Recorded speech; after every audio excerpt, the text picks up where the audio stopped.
aqui um vídeo com você que vai conduzir nesse momento a nossa respiração, tá bom? Se você quiser abrir a câmera, você pode abrir, se não, fica à vontade, tá? Não tem nenhum tipo de, vamos dizer assim, de obrigação, né? Ah, não, deixa eu só encerrar aqui, eu vou compartilhar de novo, porque eu vou colocar o áudio. Ah, agora sim. Aí eu vou soltar aqui. Só me fala se você está ouvindo, só isso. Estou. Ok, Sim. maravilha. Muito obrigado. Então é isso, né? Aí eu vou pedir para você se concentrar. Você vai, se puder, colocar as palmas das mãos viradas para cima em relaxamento, tá? E aí você vai seguir, vai prestando atenção ao que vai sendo falado. E depois você vai seguir o gráfico aí, vai aparecer um gráfico subindo e descendo, e aí você vai contar até 6 para cima e 6 para baixo, tá? Não se preocupa com performance, né? Faz do seu jeito, faz o seu melhor, não se preocupa com performance. Aqui o que a gente está buscando é valorizar esse bem precioso que nós recebemos de Deus, não é? Que em Atos 17:25 fala que ele nos deu vida, respiração e tudo mais. E a respiração, ela nos ajuda a relaxar e a concentrar mais naquilo que Deus ele está propondo para cada um de nós, tá bom? Então eu também vou seguir aí o vídeo e de vez em quando eu vou falando algumas coisas, tá? Para ajudar nesse momento. E aí a gente vai fazer 2 vezes, tá? Eu vou passar 2 vezes o mesmo vídeo e você vai só seguindo, tá? Não precisa parar, vai só seguindo. Aí quando terminar eu vou falar para você, tá? Então, vou soltar aqui. E aí eu vou fazer também, né? Para me ajudar também, tá? Então vamos lá.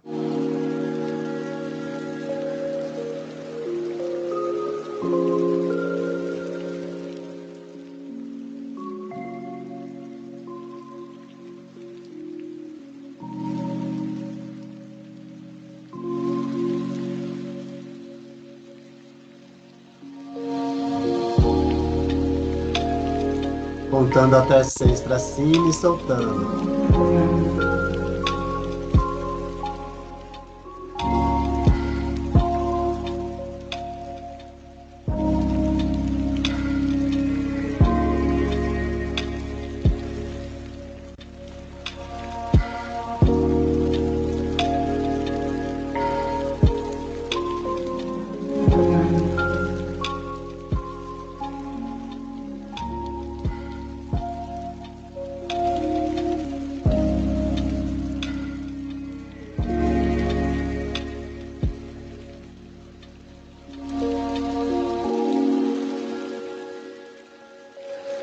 Se você está indo muito bem, conta até 6 para cima e 6 para baixo, tá bom? Só continuar. Procura manter sua atenção, seu foco, enquanto você conta. Nesse momento, imagina você na presença daquele que nos deu a vida, a respiração, e como diz a palavra de Deus, e tudo mais. Se concentra enquanto você respira, relaxa os seus ombros, seu pescoço, suas pernas, seus braços. Se entrega a esse momento e faz o seu melhor. Não é performance, mas é valorização desse bem precioso que Deus nos deu, que é a respiração.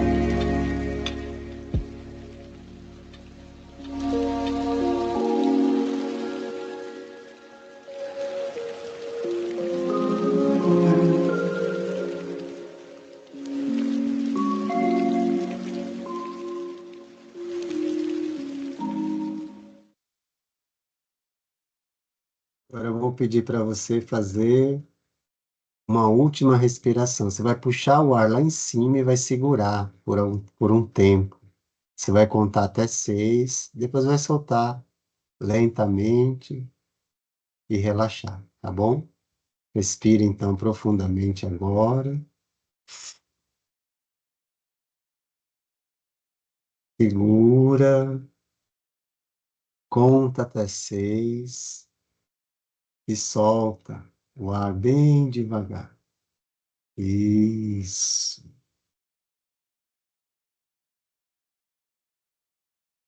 Agora e vamos dar sequência no nosso compromisso. Hoje é a nossa lição de número 6 e nós vamos hoje falar sobre a importância da igreja. Como é que foi esse momento para você? Você ficou bem? Foi tudo tranquilo? Alguém tem alguma observação? Como é que foi? Se alguém quiser compartilhar, pode ficar à vontade. Aqui, vou me preparando aqui para compartilhar a minha tela agora, tá bom?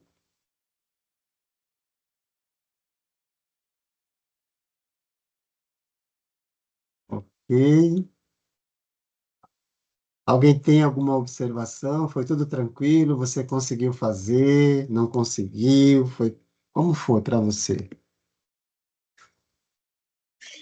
Eu consegui fazer, mas não consegui concentrar 100%.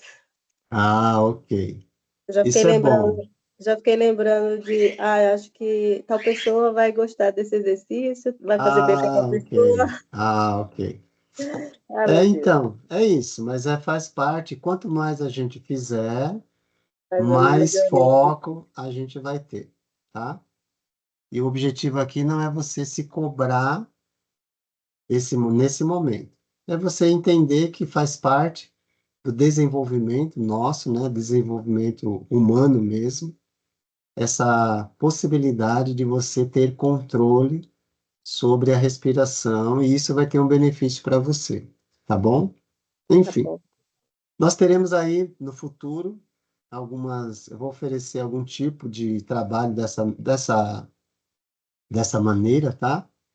E aí vocês vão receber informações. Se vocês acharem que vai ser bom para vocês, aí vocês vão estar comigo, senão, não tem problema. É só seguir o seu caminho, tá bom? Enfim, mais uma vez, sejam todos bem-vindos. Como eu já avisei, já informei, nós vamos falar hoje sobre a importância da igreja. Nós já fizemos sobre a lição, né? Sobre a origem da Bíblia. Nós falamos sobre alguns assuntos gerais. Hoje vai ter algumas questões que vão voltar dessa lição 2 aí que você já tratou, tá bom?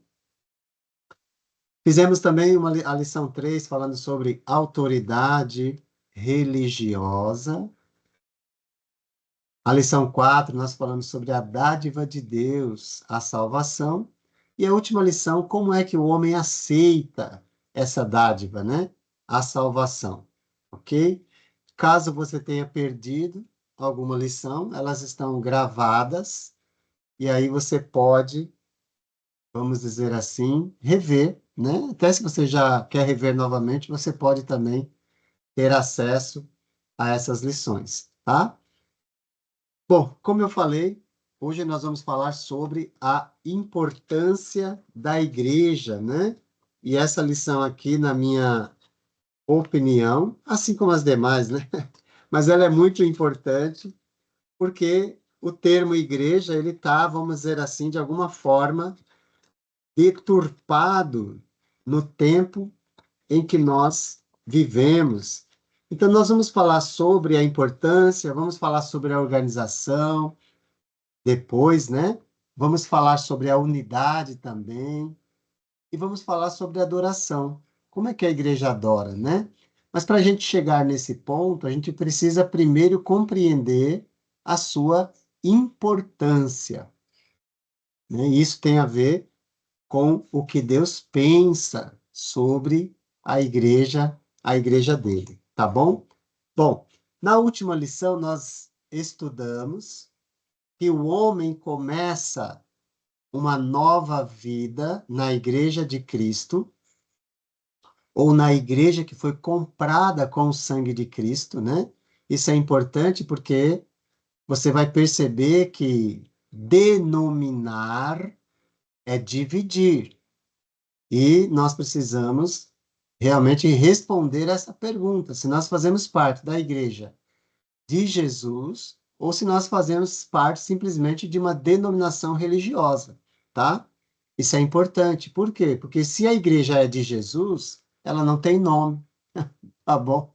Simples assim. E se a igreja é de Jesus, ela vai seguir o plano que Jesus deixou para ela, e não o plano criado por homens, baseados na própria palavra de Deus, tá? Então é importante a gente, não é porque tem a Bíblia que está seguindo de fato o que Deus quer, tá? Todo mundo tem, mas a gente precisa levar em consideração a vontade dele, tá bom?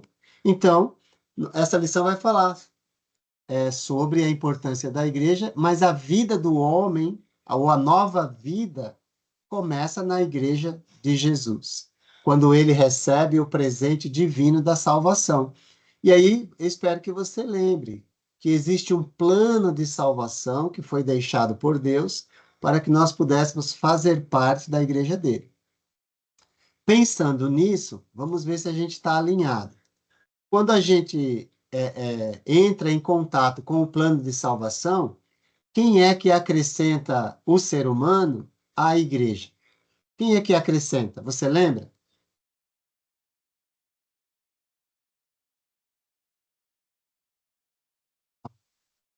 Opa! Eu gosto de ouvir a sua voz, você sabe disso, né? Quem é que acrescenta o ser humano à igreja? Atos 2:47 vai dizer que é o Senhor quem acrescenta. Não é o Edivaldo. Edivaldo é um servo como qualquer outro, tá? Igual aos outros.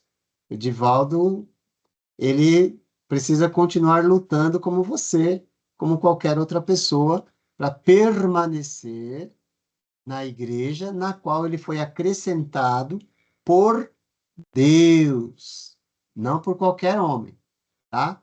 Eu não faço parte da igreja que foi feita ou foi idealizada por homem algum, mas sim pelo próprio Deus. Então, esta lição vai apresentar o que a Bíblia diz sobre a importância da igreja, tá bom? Mas por que a igreja ela é tão importante? Por que que você acha que ela é tão importante? Você tem alguma ideia sobre isso? Alguém tem alguma ideia?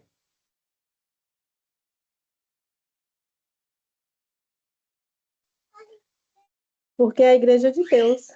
Ai, porque a igreja é de Deus, boa, boa.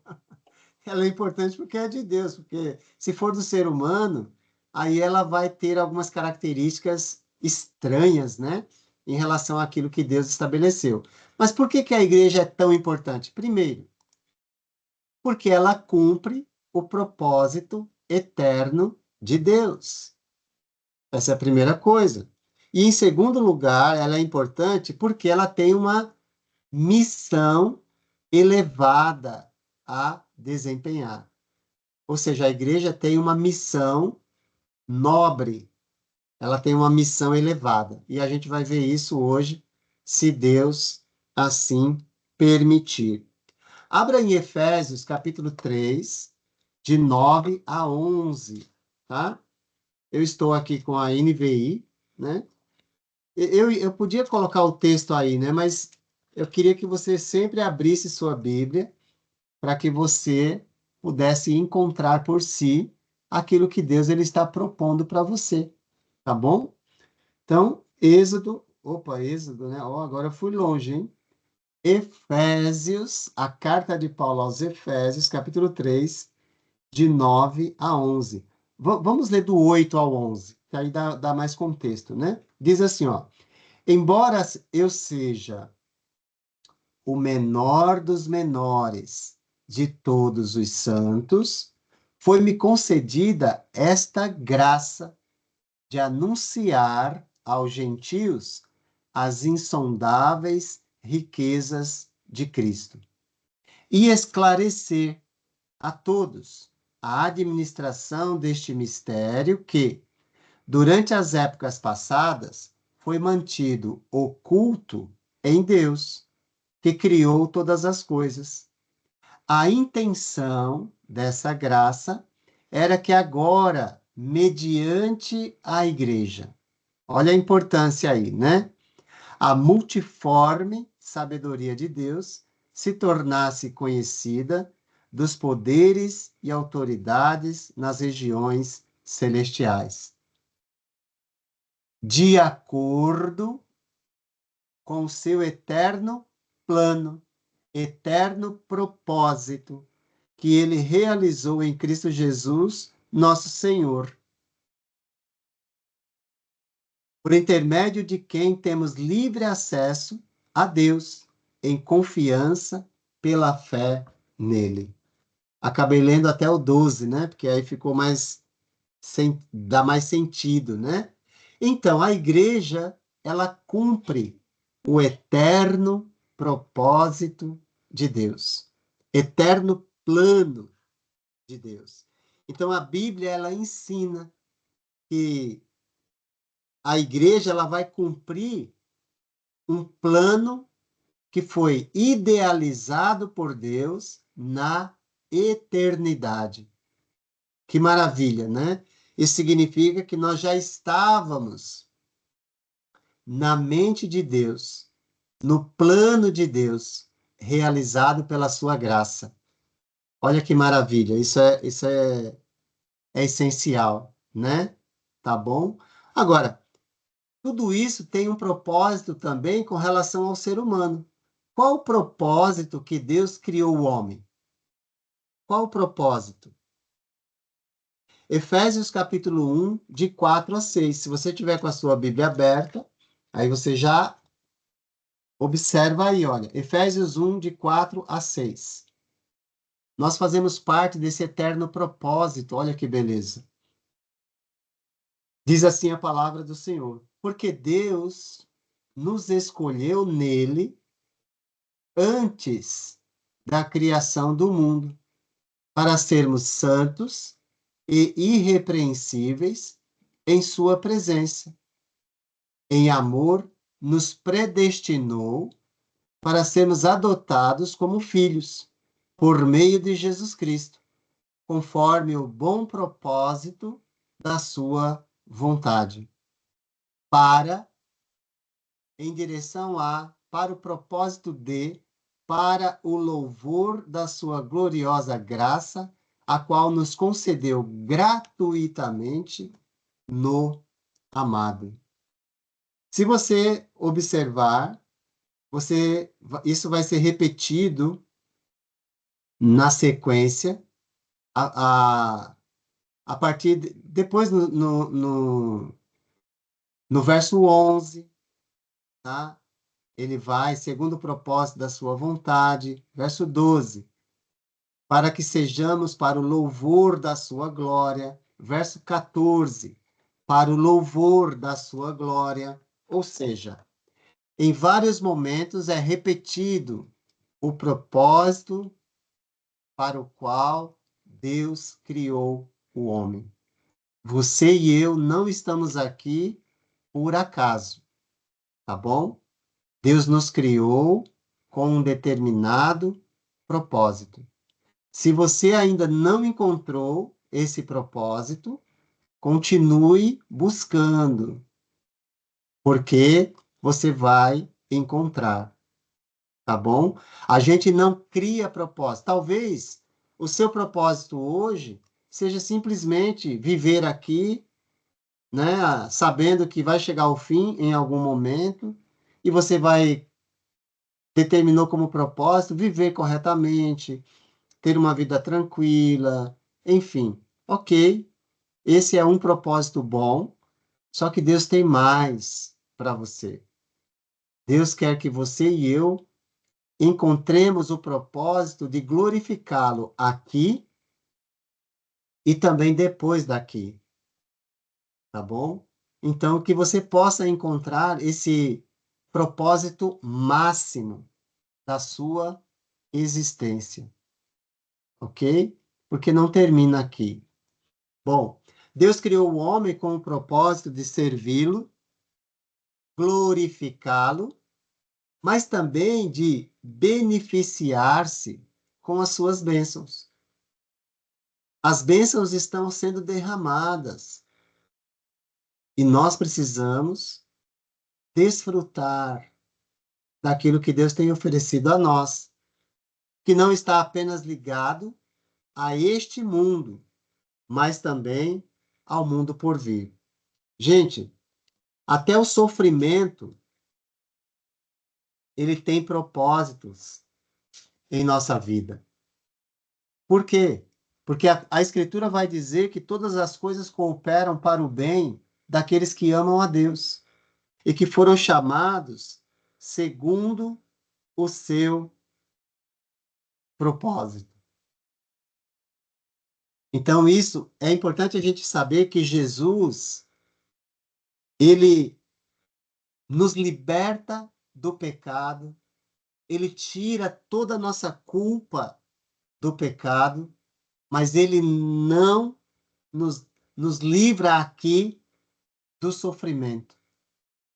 Portanto, o sofrimento, ele tem o propósito de nos fazer sempre lembrar a quem nós servimos, a importância de mudar certas condutas, criar um coração cada vez mais humilde na presença de Deus. Eu tenho uma frase que eu achei muito legal, de um devocional que eu li, que é o Charles Spurgeon, ele disse assim, olha, que a humildade verdadeira é uma flor que adorna qualquer jardim. É um tempero que pode ser usado em qualquer refeição da vida. E você descobrirá que fica bom em cada caso. Seja na oração ou no louvor, seja no trabalho ou no sofrimento. O sal genuíno da humildade nunca será demais. Provérbios 15:33 vai deixar claro para nós que a humildade antecede a honra. Não existe glória sem cruz. Então, nós vamos passar dificuldades, sim, mas o nosso futuro já está garantido com Deus, porque Ele pensou em mim, Ele pensou em você, desde a eternidade. Bom, o tempo, ou depois, né, depois que Adão pecou, depois que o pecado entrou no mundo, e as bênçãos que foram separadas na eternidade para cada um de nós foram perdidas naquele momento da queda, com o pecado de Adão. Mas Deus começou a preparar o plano ou a executar o plano para que o homem pudesse voltar à antiga posição de harmonia com ele.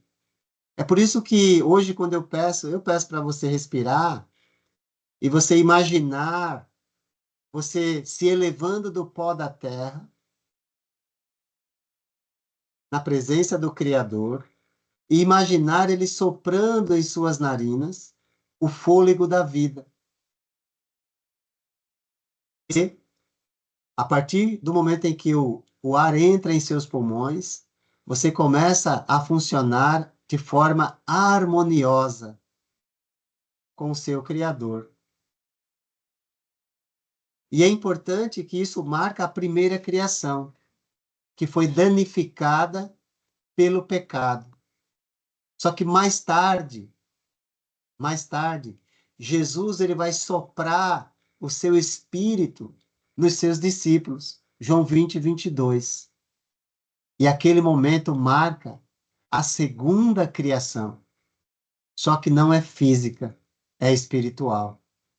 E essa criação espiritual é o resgate de Deus da vida do homem, para que o homem a humanidade possa viver em harmonia com o seu Criador novamente, por causa de Jesus. Que maravilha, não é? Então, para consumar o eterno propósito, desde os séculos ocultos em Deus, Deus enviou Jesus para morrer na cruz em nosso lugar. Então, o tempo e o esforço gastos no planejamento de qualquer coisa mostram a sua importância. Deus, a partir da queda, ele começou a colocar em evidência para a humanidade o seu eterno plano. A pessoa que quer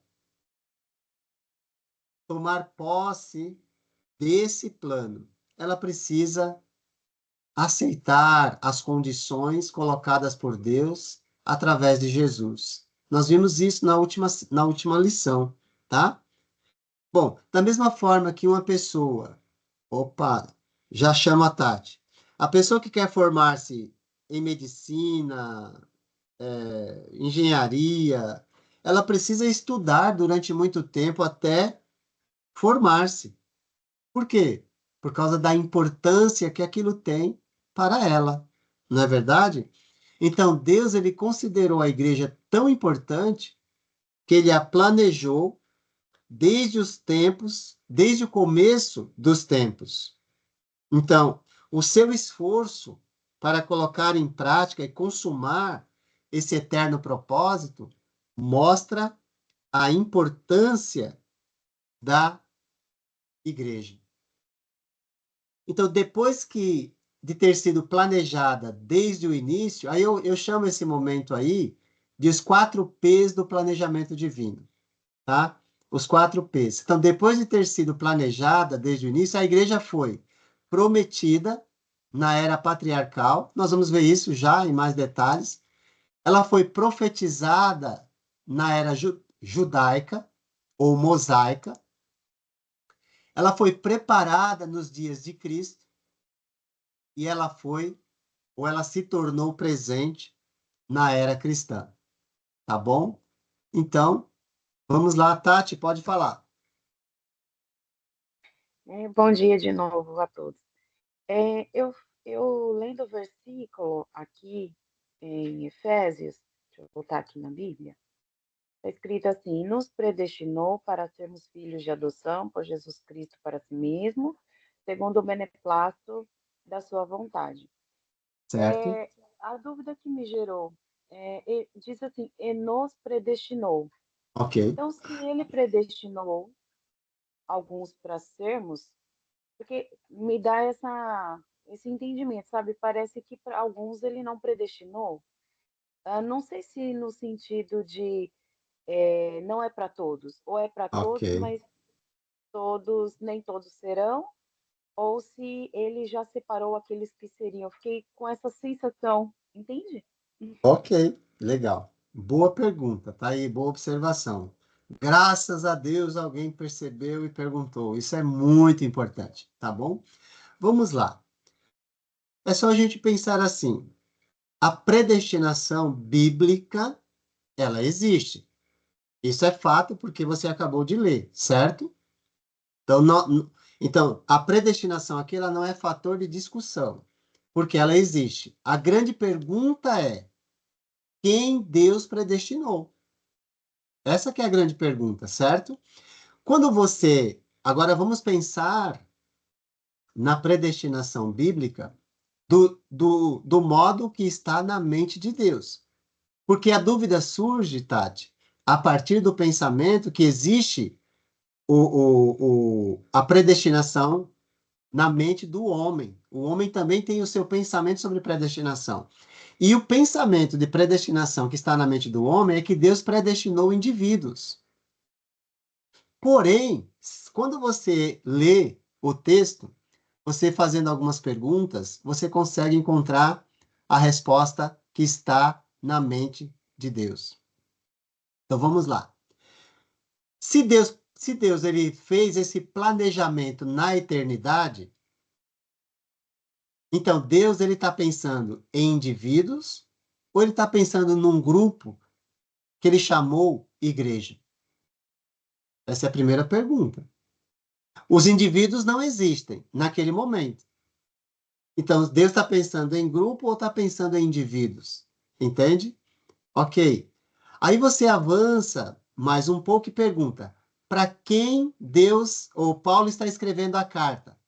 Aos Efésios. Aí é vocês que vão me responder, tá? Para quem Paulo está escrevendo a carta? Para quem? Para quem Paulo está escrevendo a carta? Para um grupo, Quem é esse grupo? os Efésios, Quem são os Efésios? a igreja Muito... A igreja. Ou seja, quem são os católica. Efésios? São aquelas pessoas que já aceitaram o Evangelho. Então, essas pessoas que aceitaram, ela faz parte do grupo que foi predestinado antes da criação do mundo. A composição do predestinado, quem são? São aquelas pessoas que aceitam.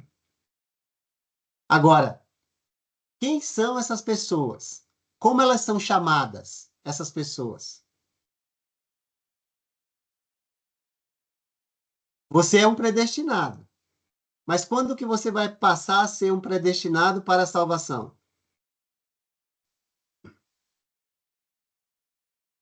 Alguém tem alguma ideia? Então, abra comigo em 2 Tessalonicenses, capítulo 2, verso 14. Aí alguém leia para mim.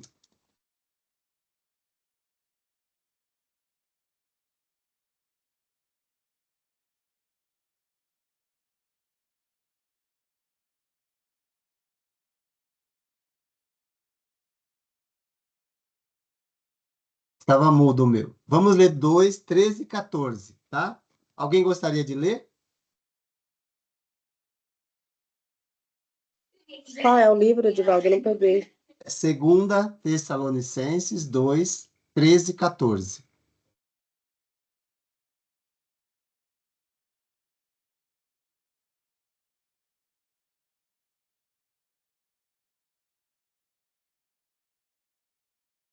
Pode ler.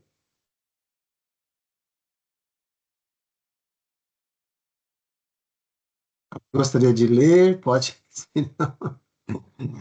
Silêncio total, né? Hoje o meu fundo não está tão. Mas pode ler, pode ler.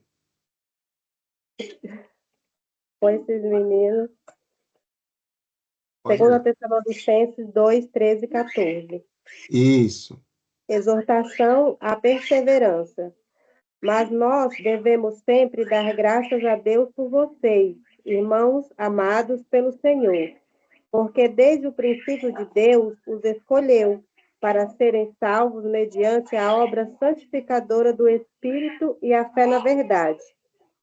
Ele os chamou para isso por meio de nosso Evangelho, a fim de tomarem posse da glória de nosso Senhor Jesus Cristo. Como é que Deus nos chama? Alguém conseguiu pegar? Como é que Deus nos chama?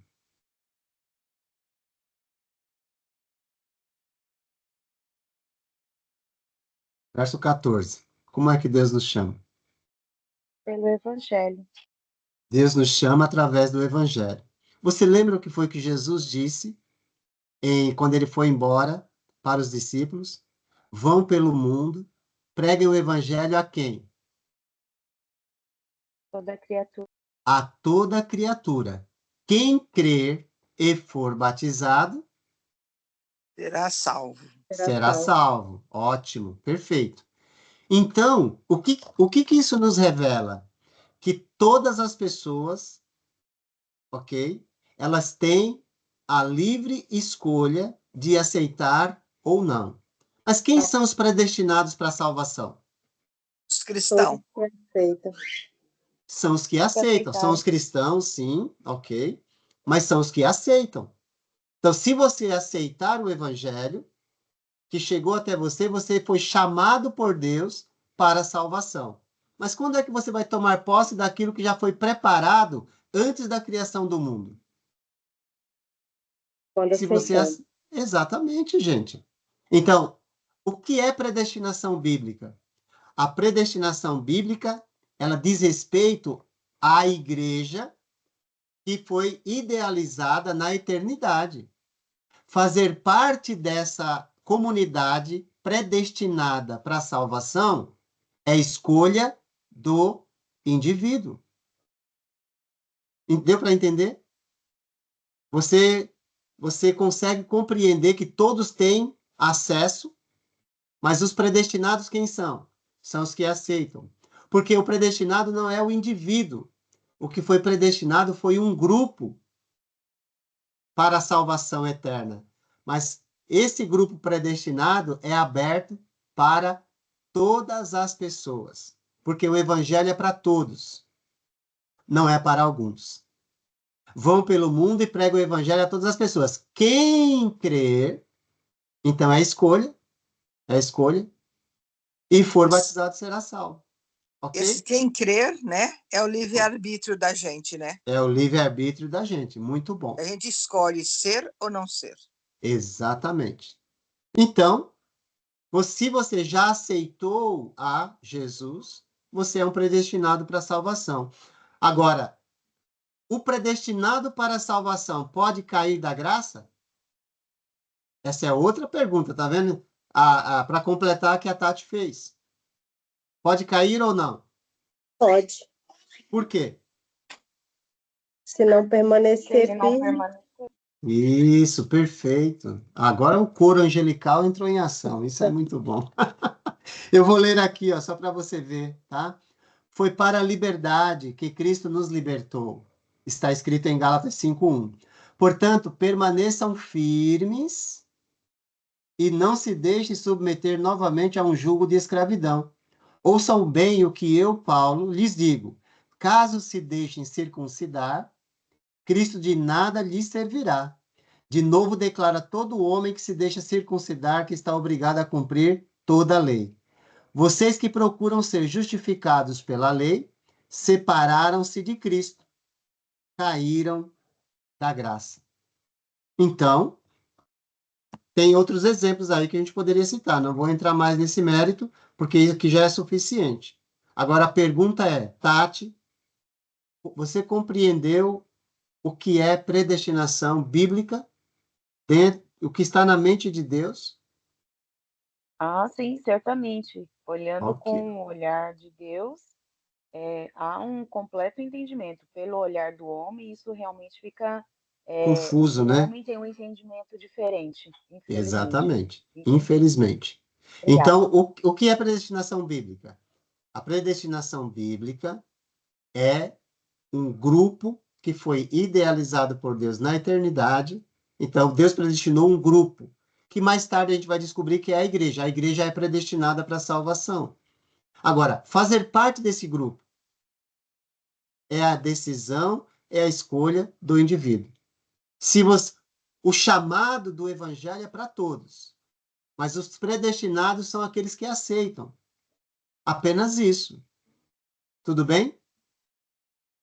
Muito bom, hein? Hoje foi muito bom. Gostei dessa. Vamos continuar agora. Olha. Ok? Vamos continuar então. Maravilha.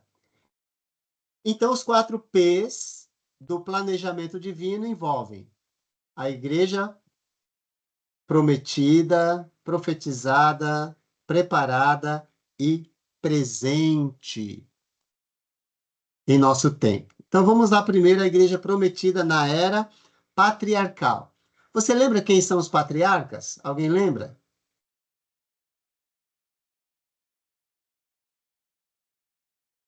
Abraão, Isaac e Jacó. Isaac e Jacó. Isso, perfeito. Tá bom? Então, durante a era patriarcal, o primeiro período da história da humanidade, Deus começou a desdobrar gradualmente o seu eterno propósito. E Deus chamou, então, o primeiro. Depois, lembra que Noé também faz parte da era patriarcal, tá bom? Mas lembra que Noé teve um chamado em seu tempo, em sua época, não é? para construir a arca, para preservar a humanidade, enfim, a sua família, né? E depois que Noé passou o dilúvio, houve o evento da Torre de Babel, o homem se afastou de Deus novamente, e Deus, a partir de Abraão, ele vai começar a colocar para a humanidade o seu eterno propósito, o seu eterno plano, que é trazer a humanidade de volta à harmonia com o seu Deus. Tá bom? Por exemplo, ele prometeu fazer dos descendentes de Abraão uma grande nação, por intermédio da qual Cristo viria e abençoaria todos os povos da terra. Quais foram as 3 promessas que Deus fez a Abraão? Alguém lembra?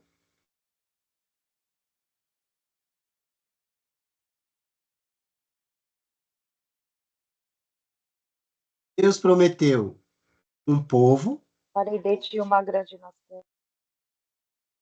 prometeu um povo, uma grande nação. Deus prometeu uma terra, que seria a terra de Canaã, e Deus prometeu uma bênção universal para todos os povos. Ou quando ele disse: "Em ti todas as famílias da terra serão abençoadas."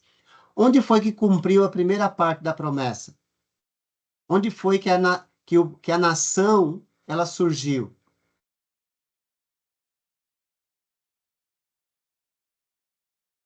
No filho de Abraão. Sim, mas onde ela surgiu? Onde ela cresceu? Onde ela foi cumprida? Ela foi cumprida no Egito. Foi lá que o povo se desenvolveu, cresceu, e foi de lá que Deus tirou o povo, porque o povo estava sendo oprimido, lembra?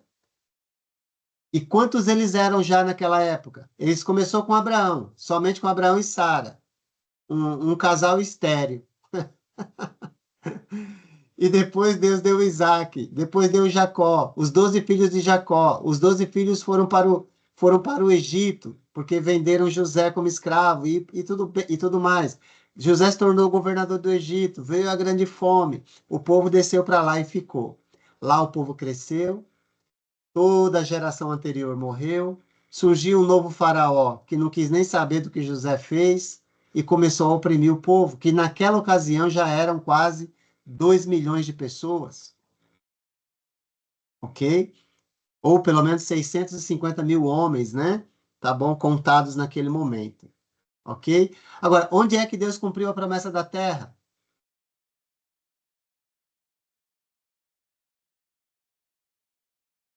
Deus cumpriu a promessa da terra? Nós já falamos sobre isso, tá bom? Mas eu vou lembrar você novamente. Deus cumpriu a promessa da terra no livro de Josué, tá bom? No livro de Josué. A primeira parte da promessa foi no Egito, a segunda foi no livro de Josué. É lá que você vai encontrar o cumprimento da terra, tá? E a terceira parte da promessa foi cumprida quando, onde e com quem? A terceira parte.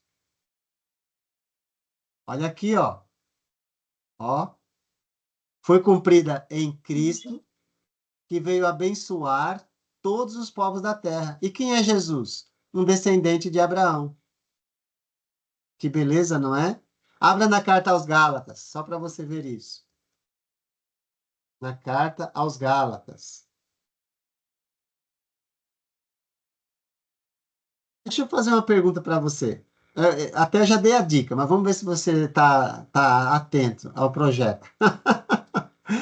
Quem foi a primeira pessoa na história bíblica que ouviu o Evangelho? Você já pensou sobre isso? Ó, veja bem. Quem foi a primeira pessoa que na história bíblica ouviu o Evangelho? Abraão. Oh, perfeito! Você já ouviu alguém falar sobre isso em algum lugar? Nunca ouvi Eu acho falar. que você. Abra agora em Gálatas 3:8. Abra em Gálatas, Gálatas 3:8. Gálatas, Gálatas 3:8. Olha que legal. Isso aqui é maravilhoso demais para mim, eu acho. Escritura que Jesus temos em Cristo pela fé, a não ser o primeiro bom médico de Abraão. Em nome de Jesus, toda revolução estará abençoada. Que lindo, não é? Prevendo a Escritura que Deus justificaria os gentios pela fé, anunciou primeiro as boas novas, o Evangelho, a Abraão, por meio de você. Todas as nações serão abençoadas. Assim, os que são da fé são abençoados junto com Abraão, homem de fé. 14. Isso para que em Cristo Jesus a bênção de Abraão chegasse também aos gentios, para que recebêssemos a promessa do Espírito mediante a fé. Que lindo, hein? Bom, eu acho lindo, gente. Não sei se você acha. Eu acho lindo esses negócios, tá bom? Mais tarde, olha aí, ó, o apóstolo Paulo ensinou que todas as nações receberam a bênção prometida como membros da igreja do Senhor. Agora, em Gálatas ainda, do 26 ao 29, olha que lindo. Do 26 ao 29. Todos vocês são filhos de Deus, mediante a fé em Cristo Jesus. Pois os que em Cristo foram batizados, de Cristo se revestiram. Não há judeu, nem grego, nem escravo, nem livre, homem, nem mulher, pois todos são um em Cristo Jesus. E se vocês são de Cristo, são descendência de Abraão e herdeiros, segundo a promessa. Ok? Todos têm acesso. Em Abraão, nós temos o conjunto da obra perfeita. Por quê? Quando Deus chamou Abraão, quem era Abraão? Alguém já leu a história dele? Quem era Abraão quando Deus o chamou?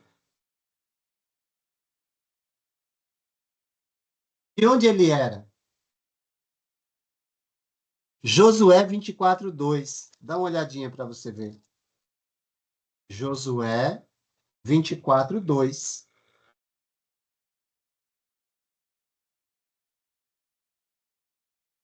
Está escrito: Josué disse a todo o povo: Assim diz o Senhor, o Deus de Israel. Há muito tempo, os seus antepassados, inclusive Terá, pai de Abraão e de Naor, viviam além do Eufrates e prestavam culto a outros deuses.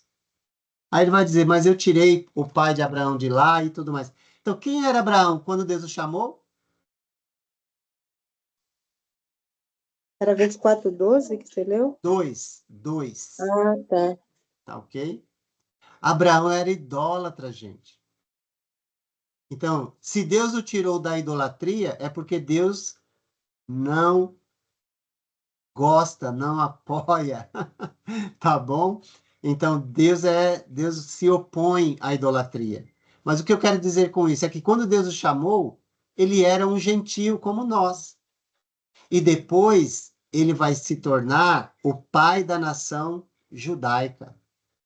Então, é por isso que Paulo fala, agora não tem mais judeu nem gentio. Agora nós somos um em Cristo Jesus. Que maravilha, não é? Enfim, a igreja judaica, ou melhor, a igreja profetizada na era judaica. Olha, Deus separou os judeus, ok? Deuteronômio 1, 5, de 1 a 3. Deus separou os judeus naquele momento como o seu povo, através do qual ele iria cumprir a promessa feita a Abraão, ok? E Deus deu uma lei para aquele povo, para os judeus, né? Tá bom? Diz assim: então Moisés convocou todo Israel e lhe disse: Ouça, ó Israel, os decretos e as ordenanças que hoje lhes estou anunciando. Aprenda-os e tenha o cuidado de cumpri-los. O Senhor nosso Deus fez conosco. Então, essa aliança é com os judeus. Fez conosco uma aliança em Horebe, Não foi com os nossos antepassados que o Senhor fez essa aliança, mas conosco, com todos nós que hoje estamos vivos aqui. O Senhor falou com você face a face do meio do fogo no monte. E vai seguir adiante aí. Mas com quem que Deus fez aliança? Com os judeus, com os israelitas. Naquele momento eram os israelitas, tá? Ou os hebreus. Tá? O povo de Deus no Antigo Testamento é chamado de 3 maneiras: hebreus, israelitas e judeus, tá? Essas são as 3 formas de chamar, né? Tratar. Então, os profetas judaicos, eles anunciaram que um dia o Senhor estabeleceria uma nova aliança. Isso aqui é importante, não é? Por quê? Porque nós não seguimos a antiga ordem ou a antiga lei. Nós seguimos a nova aliança. Mas nós vamos desprezar a antiga? Não. Seríamos tolos se fizéssemos isso. Nós valorizamos a antiga, por quê? Porque ela anuncia a nova. Entende? Então, uma completa a outra. Mas em qual é a que nos rege? Qual é a que nos guia? É a nova aliança, tá? A doutrina dos apóstolos, né? Como fala em Atos 2:42. Tudo bem? Então, Jesus instituiu a nova aliança. Um novo reino, no qual os homens de todas as nações se uniriam para servi-lo. Isso é importante. Por quê? Porque o reino de Israel, físico, ele se desfez por causa do pecado, da idolatria, de uma série de coisas. Mas Deus tinha um propósito maior, que era o estabelecimento de um reino espiritual. E a gente precisa ter essa ciência de que nós fazemos parte do reino no presente em que vivemos. Por quê? Porque Cristo e a igreja cumpriram essas profecias. Tá bom? Cristo estabeleceu a nova aliança. E isso está bem atestado na carta aos Hebreus também. Outro trecho, só para a gente confirmar isso. Jeremias, a gente já leu, eu acredito, em outro momento, mas ele vai profetizar a nova aliança. E no livro, na carta aos Hebreus, no capítulo 8, vamos ver o que tem lá. Hebreus 8, do 6 até o 13. Eu vou ler aqui, tá? Como é um trechinho mais longo, aí eu vou ler aqui, ó. Hebreus 8, verso 6. Agora, porém, o ministério que Jesus recebeu é superior ao deles, assim como também a aliança da qual ele é mediador é superior à antiga. Tá bom? Não é desprezo, é somente para mostrar que aquela teve o seu valor, mas agora ela não tem mais função salvífica para a humanidade, né? Sendo baseada em promessas superiores. Pois se aquela primeira aliança fosse perfeita, não seria necessário procurar lugar para outra. Deus, porém, achou o povo em falta e disse: estão chegando os dias, essa é a profecia de Jeremias, tá? Declara o Senhor: quando farei uma nova aliança com a comunidade de Israel e com a comunidade de Judá. Não será como a aliança que fiz com os seus antepassados, quando os tomei pela mão para tirá-los do Egito, visto que eles não permaneceram fiéis à minha aliança. Eu me afastei deles, diz o Senhor. Esta é a aliança que farei com a comunidade de Israel depois daqueles dias, declara o Senhor. Porei minhas leis em sua mente e as escreverei em seu coração. Serei o seu Deus, e eles serão o meu povo. Ninguém mais ensinará ao seu próximo, nem o seu irmão, dizendo: conheça o Senhor, porque todos eles me conhecerão, desde o menor até o maior, porque eu lhes perdoarei a maldade e não me lembrarei mais dos seus pecados. Chamando nova esta aliança, ele tornou antiquada a primeira. E o que se torna antiquado e envelhecido está a ponto de desaparecer. Não vejo dúvida aí, sabe? A antiga aliança, ela teve o seu papel, ela é importante, mas ela não tem efeito salvífico para nós. Nós não seguimos a antiga, seguimos a nova aliança, tá bom? Os profetas também, os profetas judaicos, né? Também anunciaram o tempo e o lugar do estabelecimento da igreja. Ok? Isaías, por exemplo, profetizou que a casa do Senhor seria estabelecida durante os últimos dias em Jerusalém. Isso aqui é importante, né? Para a gente realmente ficar atento a àquilo que Deus falou e cumpriu. Então, foi profetizado que a igreja ela seria iniciada em Jerusalém. Quando é que isso se cumpriu? No dia de Pentecoste, tá bom? Isso é importante para a gente saber. No dia de Pentecoste, a igreja ela teve o seu início. O reino de Deus foi estabelecido na terra naquele dia. E como é que a gente pode afirmar isso, gente? Abre em Atos 8:12 para você ver. Qual era a pregação? Eu vou ler só um trecho só, porque é o suficiente, tá?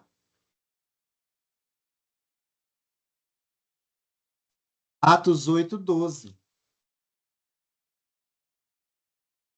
Daqui a pouco a gente vai ver mais sobre isso, mas só para a gente já introduzir o assunto agora, ok? Isso aqui é depois que já havia começado, né? Depois que já havia expandido. Diz assim, ó. No entanto, quando Filipe lhes pregou as boas novas do reino de Deus e do nome de Jesus Cristo, creram nele e foram batizados tanto homens como mulheres. O que era que Filipe pregava? Diz para mim. As boas novas, a nova aliança. As boas novas do reino de Deus Deus. e do nome de Jesus Cristo. Então, a pregação bíblica, ela não fala de venha para a minha igreja, venha fazer parte da igreja. Não. Ela prega Jesus e o reino. Tá bom? A gente precisaria restaurar até a pregação que Deus espera que a gente faça. Tá? Enfim, nós devemos pregar Jesus e o reino, o evangelho do reino, tá bom? E assim sucessivamente. Deus falou mais especificamente sobre quando a igreja seria estabelecida em Daniel 2, do 1 ao 45, tá bom? Nós não temos como ler todo esse trecho, mas eu vou dar para você o dele, tá bom? Nabucodonosor teve um sonho. Nesse sonho, ele viu uma estátua, ele ficou confuso, ele ficou perturbado, chamou os magos do seu reino para explicarem, mas ele não contou o sonho. Ele queria que os magos adivinhassem o sonho que ele teve e dessem a interpretação. Como ninguém conseguia, ele mandou matar todo mundo. Mas aí tinha Daniel que fazia parte também, naquele momento. E aí Daniel perguntou o porquê desse julgamento severo. O chefe da guarda contou e ele pediu um tempo para o rei e o rei concedeu. Ele orou a Deus com seus amigos, Sadraque, Mesaque e Abednego, e Deus revelou o sonho e a interpretação a Daniel. Nesse sonho, ele viu a cabeça de ouro de uma estátua, peitos de prata, quadris de bronze, pernas de ferro e pés de ferro misturado com barro. E aí Daniel vai dar a interpretação. E aí eu vou ler com você o capítulo 2, verso 44 e 45, tá bom? Vamos ler lá.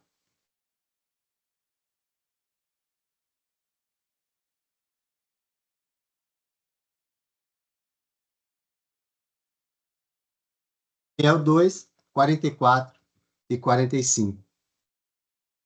Na época desses reis, o Deus dos céus estabelecerá um reino que jamais será destruído e que nunca será dominado por nenhum outro povo.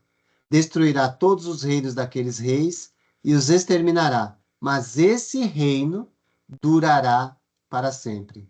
Esse é o significado da visão da pedra que se soltou de uma montanha, sem auxílio de mãos, pedra que esmigalhou o ferro, o bronze, o barro, a prata e o ouro. O Deus poderoso mostrou ao rei o que acontecerá no futuro. O sonho é verdadeiro e a interpretação é fiel. Quando Daniel diz nos dias destes reis, ele está se referindo ao quarto império, que veio na sequência. Primeiro o Babilônio, depois o Medo-Persa, depois o grego, depois o romano. Oh, eu ia perguntar, quem era que estava governando nos dias de Jesus? Mas é nos dias do Império Romano, né? Só que, dentro dessa profecia, ainda ele diz que nos dias destes reis, Deus vai iniciar o reino dele. E esse reino jamais terá fim. Quando foi que isso aconteceu? Quando foi que isso começou? Nos dias de Jesus, após a sua morte, mas nos dias de Jesus. Jesus vem e vai anunciar, e nós vamos ver isso daqui a pouco, tá bom? A imagem descrita por Daniel representa 4 reinos do mundo. Daniel 2, 36 a 40. Nos dias do quarto reino, Deus estabeleceria o seu reino, ou igreja. Daniel identificou os 3 primeiros reinos naquele momento. O primeiro reino de ouro é o de Nabucodonosor. O segundo, o reino de prata, é chamado em Daniel, é o Império Persa, Medo-Persa, como eu já falei. O terceiro, de bronze, é previsto em Daniel 8, de 1 a 21, tá? Como sendo o Império Grego. Ou seja, Deus antecipou a história mundial naquele momento, tá? Desde o Império Babilônico ali no século VI, mais ou menos, tá bom? Até a chegada do Messias. E quem vai estar reinando é o quarto império, que seria o Império Romano. Tá bom? Mas e quanto ao quarto reino, né?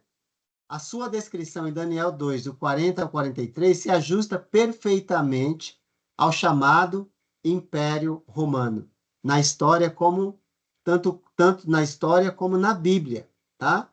E aí a gente lendo Lucas 2, de 1 e 2 e 3, 1, a gente identifica o Império Romano naquele momento, que inclusive vai ser a ferramenta de Deus para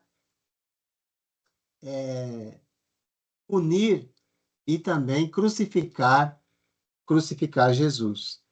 Deus, gente, controla a história. Por favor, cuida para você não ficar caindo na armadilha de ficar criticando o governo aqui, governo ali. A gente não precisa disso. A gente não precisa entrar em pânico e desespero porque tem um malvado governando o país ou o mundo. Não precisa. Quem governava quando Jesus veio era um dos piores que você possa imaginar. E Jesus em nenhum momento criticou ou falou mal desse ou daquele. Ele confrontou, em alguns momentos, alguns líderes, mas não ficar saindo falando mal. Então, é importante você não cair nessa armadilha, tá bom? Porque as pessoas induzem as outras a falarem mal do governo. Se você fizer isso, você está dependendo do governo desse mundo. E nós não dependemos do governo do mundo. Nós dependemos do governo de Deus. Deus controla a história. E nada acontece sem a permissão ou vontade dele. Tá bom? Exerça a sua cidadania, cumpra o seu dever de cidadão brasileiro, mas não tome partido. Defenda os princípios de Deus a todo custo. Mas os princípios de Deus não são de partido político, gente. Pare com isso. As pessoas estão caindo nessa armadilha de defender partido. A igreja não é partidária. Ela não defende nenhum tipo de partido. O único que ela defende são os princípios de Deus. E se ela defender os princípios de Deus, ela precisa arcar com as consequências dessa defesa, porque ela vai sofrer em algum momento, tá bom? Mas cuidado, tá bom? Tem muitos cristãos caindo na armadilha de defender partido político. Nós não fazemos isso. Em hipótese alguma. Nós somos cristãos e nós defendemos um reino, tá bom? Mas não é desse mundo. Nós defendemos o reino de Deus. Nós não somos governados por nenhum governante humano. O nosso da terra, ele é o Senhor dos senhores. É a ele que nós prestamos conta. Tá bom? Então a gente paga imposto, porque Jesus falou para a gente pagar. Mas se o governo do mundo quiser impor para nós uma regra que vai contrária a Deus, nós nos elevamos. Nós não brigamos com ninguém. Mas nós levantamos a mão e dizemos, não, com isso nós não concordamos. Apenas isso. Mas nós não brigamos, nós não ficamos fazendo o alarde por aí. Não. Só se mexer com a gente vai dizer, aqui não. Política não entra na igreja, tá bom? Não entra. Na igreja de Deus eu estou falando, tá? Na comunidade na qual nós fazemos parte. Não. Na igreja de Deus, não. Ela não se mistura com política. Tudo bem? É bom a gente ficar consciente disso. Para não estar defendendo nada de partido. Tá bom? Diversos fatos se destacam nessas profecias, tá bom? Por exemplo, quando é que isso iria iniciar? Segundo Daniel, nos dias destes. Quem é esses reis? É o Império Romano. A gente já identificou isso na história e também na própria Escritura. Agora, se você estiver lendo Isaías, Isaías vai dizer que isso aí iria começar, olha, que interessante, né? Isaías 2, diz assim, ó, nos últimos dias, o monte do templo do Senhor será estabelecido como principal. Então, quando que vai começar? Se conforme Isaías, nos últimos dias. Quando você lê Atos 2, 16 e 17, Pedro vai dizer assim, o que ocorre é o que foi predito pelo profeta Joel. Lá ele usa outro profeta, mas a expressão é a mesma. Nos últimos dias, diz Deus. Então, em Atos capítulo 2, versos 16 e 17, começam os últimos dias na Terra. Entende? E nós estamos vivendo os últimos dias desde aquela ocasião. Ok? Então, segunda pergunta, onde vai começar? Conforme Isaías, ele vai dizer, no verso 3, assim, eu vou ler de 1 a 4, ó. Eu já li o 2. Virão muitos povos e dirão, venham, subamos ao monte do Senhor, ao templo do Deus de Jacó, para que ele nos ensine os seus caminhos e andemos em suas veredas. Pois a lei sairá de Sião, de Jerusalém virá a palavra do Senhor. Então, tudo começou onde? Em Jerusalém, tá? Então, não tem nada de crítica aqui ao sistema religioso do Brasil, tá? Mas a religião tradicional do Brasil é a Igreja Católica Apostólica Romana. Mas essa igreja não é a Igreja de Cristo, porque ela começou em Roma. A Igreja de Jesus não começou em Roma, ela começou em Jerusalém. Ok? Esse sistema religioso, ele saiu da Igreja de Jesus, é diferente. Tá? É o primeiro desvio. Não a Igreja de Deus que foi iniciada no dia de Pentecoste. Eles tentam justificar deturpando a interpretação das Escrituras, tá bom? Enfim, há mais a se falar sobre isso, mas tá bom esse momento. Quem é que vai participar desse reino? Conforme Isaías, ele diz assim, no verso 2, nos últimos dias o monte do templo do Senhor será estabelecido como principal, será elevado acima das colinas, e todas as nações correrão para ele. Então, quem vai participar? Todas as nações terão acesso, não só os judeus, mas todas as nações. E aqui é importante, porque Isaías, ele é judeu. E ele está dizendo, vai chegar um tempo em que todas as nações terão acesso, judeus e gentios. Tá bom? Enfim, e como é que isso acontecerá? Isaías vai dizer assim, olha, eu vou ler aqui só para você ver. Ele julgará entre as nações, resolverá contendas de muitos povos, eles farão de suas espadas arados e de suas lanças foices. Uma nação não mais pegará em armas para atacar outra nação. Elas jamais tornarão a preparar-se para a guerra. Então, como é que vai acontecer? Como é que esse reino vai ser instituído? Olha que legal. Como é? Não pela guerra. Como é que esse reino vai ser instituído, então? João 13, 34 e 35. Espero que você lembre disso, porque isso aqui já foi falado em algum momento na história da humanidade, né? Espero que na sua também, né? Mas João 13, como é que a igreja seria estabelecida? Conquistada, né? Conquistada. Olha o que Jesus diz: um novo mandamento lhes dou. Amem-se uns aos outros, como eu os amei. Vocês devem amar-se uns aos outros. Com isso, olha, todos saberão que vocês são meus discípulos, se vocês se amarem uns aos outros. Então, como é que esse reino seria conquistado? Através do quê?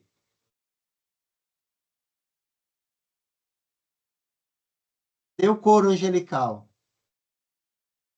Cadê o coro angelical? Como é que esse reino O seria amor. conquistado? Através do amor, gente. Então, se nós não estivermos praticando isso, nós não somos a igreja de Deus.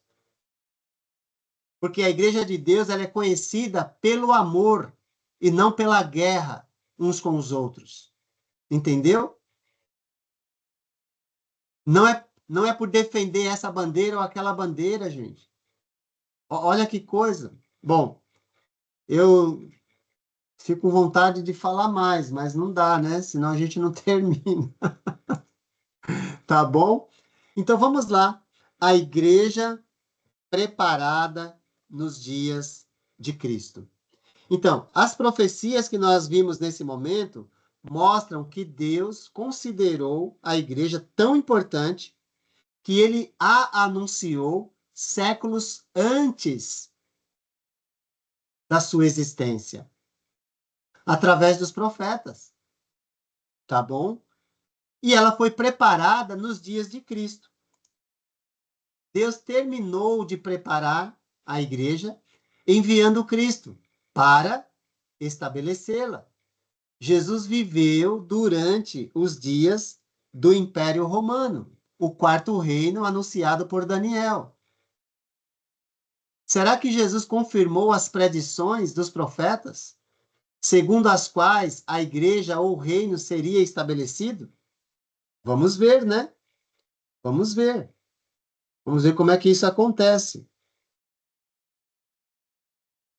João Batista, Jesus e os apóstolos. Eu ia até fazer uma pergunta antes aqui, mas já apareceu aí, tá? Mas não tem problema.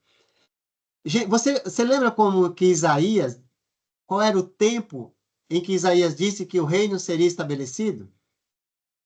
Você lembra qual era o tempo? Isaías disse que o reino é para os últimos dias. Isaías. Só que Isaías disse isso 700 anos antes de Cristo. Tá bom? Sempre que você for ler a Escritura, por favor, leia da perspectiva do autor e não da sua, porque senão você vai ler errado. Quando você vai ler Isaías, você tem que ler da perspectiva dele. Então, Isaías está falando de um futuro da perspectiva dele, não da sua. E nem da minha. Então, quando eu vou ler, eu leio da perspectiva do profeta, e quando ele fala os últimos dias, ele está falando de um tempo distante, que ele não sabe quanto é, nem quando vai se cumprir. Hoje nós sabemos porque nós estamos relendo a história. Que que esses últimos dias que ele está dizendo seriam 700 anos aproximadamente. Mas Joel também falou sobre isso. Jeremias também falou sobre isso. Daniel também falou sobre isso. Os profetas, de um modo geral, falaram sobre isso. Só que quando a gente chega no Novo Testamento, a linguagem muda. Então, abra em Mateus 3:2. Mateus 3. Pode ler 1 e 2. Quem puder ler, eu fico grato. Se você não puder ler, eu também fico grato, porque você está aqui, tá bom? Não tem problema nenhum.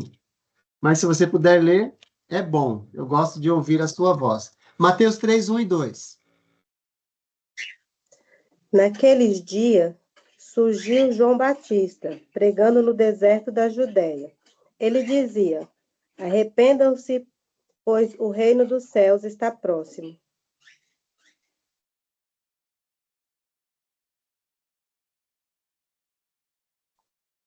O reino dos céus está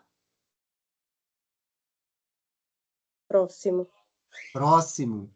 Gente, próximo é daqui 1000 anos, é daqui 700 anos, próximo. Para a gente limitar e entender o que é próximo, abra em Marcos 9:1. Marcos 9:1.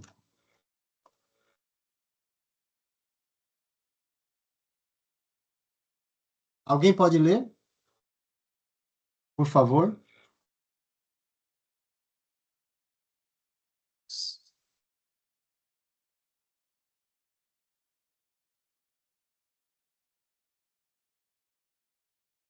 Então, vou ler, então, tá bom?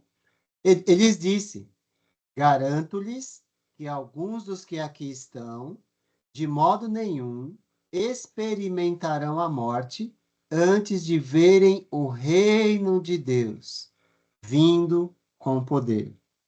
Alguém gostaria de explicar o que Jesus está dizendo aqui? Coragem, hein? Tenha coragem, você é capaz. Eu acredito em você, já vou dizendo.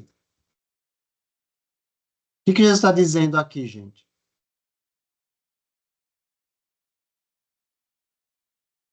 Garanto-lhes que muitos dos que aqui estão não provarão a morte sem antes verem o reino de Deus chegarem com poder. O que isso significa? Ele disse que o reino está próximo. E agora ele está dizendo: muitos dos que aqui estão não vão morrer antes de verem o reino chegar. Então isso significa que o reino é para aqueles dias. O reino de Deus começou ou iria começar naqueles dias. E não daqui 1000 anos. E não daqui sei lá quantos anos. Entende? Agora, quando foi que isso se cumpriu? No dia de Pentecostes. Pentecoste. Isso. Tá bom? Só para você ficar ciente que o reino já é presente. Daqui a pouco a gente vai ver isso. Vamos ver mais sobre isso. Então, o reino estava próximo naqueles momentos. Paulo explica, tempo depois, que Cristo amava a igreja e morreu para comprá-la. E qual foi o preço que ele pagou? A O morte. seu. Isso. A sua morte, o seu próprio sangue, né? É o que vai dizer em Lucas, Atos 20, 28. Tá? E Efésios também. Sua morte também cancelou a lei do Antigo Testamento, que separava judeus dos gentios. Tá? Então, se alguém eventualmente criticar você, ou sei lá, qualquer coisa assim pode acontecer, né? Aí você, movido pelo Espírito, você não vai brigar com ninguém, tá? Não é para brigar com ninguém. Apenas você precisa ler a palavra. Colossenses 2, do 13 ao 17. Vamos ler. Do 13 ao 17. Você não precisa brigar com as pessoas, tá? O objetivo dos nossos estudos não é esse. não é você discutir com ninguém. É apenas você crer que a palavra está certa, e se a pessoa quiser continuar seguindo ideias humanas, ela continua, sem problema nenhum. A gente não vai ficar brigando com as pessoas. Colossenses 2,13 diz assim: quando vocês estavam mortos em pecados e na incircuncisão da sua carne, Deus os vivificou com Cristo. Ele nos perdoou todas as nossas transgressões e cancelou a escrita de dívida que consistia em ordenanças e que nos era contrária. Ele a removeu, pregando-a na cruz, tendo despojado os poderes e as autoridades. Fez deles um espetáculo público, triunfando sobre eles na cruz. Portanto, não permitam que ninguém os julgue pelo que vocês comem ou bebem, ou com relação a alguma festividade religiosa, ou a celebração das luas novas, ou dos dias de sábado. Estas coisas são sombras do que haveria de vir. A realidade, porém, encontra-se em Cristo. Então, se a pessoa quer seguir o sábado, tudo bem, pode seguir, mas foi cancelado. Está escrito aqui. E não permita que ninguém julgue você por causa disso. Entende? Porque o nosso juiz é Deus, tá? Com isso, nós não, mais uma vez, nós não estamos dizendo que a lei não tem o seu valor. Claro que ela tem. Porque ela tem princípios que são universais. Não Isso. matarás, não adulterarás, não dirá Não falso roubarás. testemunho, não roubarás, entendeu? Não cobiçarás. Gente, são A mulher princípios alheia. universais. São princípios universais. Mas o sábado não entrou na nova aliança. Entende? É isso. Bom, vamos continuar. E nós não guardamos dia, tá bom? O domingo é o dia do Senhor. Mas não existe dia para guardar, porque todos os dias são santos, como Paulo vai dizer na carta aos Romanos. Todos os dias são santos. Enfim. Ele uniu, então, Jesus, né? Judeus e gentios. Isso é importante também. Em um só corpo. Ele chamou igreja. O corpo aqui é a metáfora, não é? Para mostrar que existe um cabeça e o resto é membro.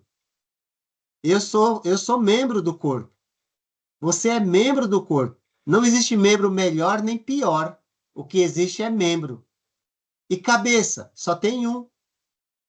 Cristo, mais ninguém. E pronto. Então, nós somos guiados pela qual aliança? A nova aliança, nós já vimos isso. Tá bom? E a nova aliança começou a valer quando? A partir da morte. Hebreus 9, de 15 a 17, vai ter uma palavra muito interessante sobre isso. Hebreus 9, do 15 ao 17. O que diz lá? Diz assim, ó. Por essa razão, Cristo é o mediador de uma nova aliança, para que os que são chamados recebam a promessa da herança eterna, visto que ele morreu como resgate pelas transgressões cometidas sob a primeira aliança. No caso de um testamento, é necessário que se comprove a morte daquele que o fez, pois um testamento só é validado no caso de morte, uma vez que nunca vigora enquanto está vivo quem o fez. Então, a pergunta simples: quando foi que a nova aliança começou a valer? Entendeu?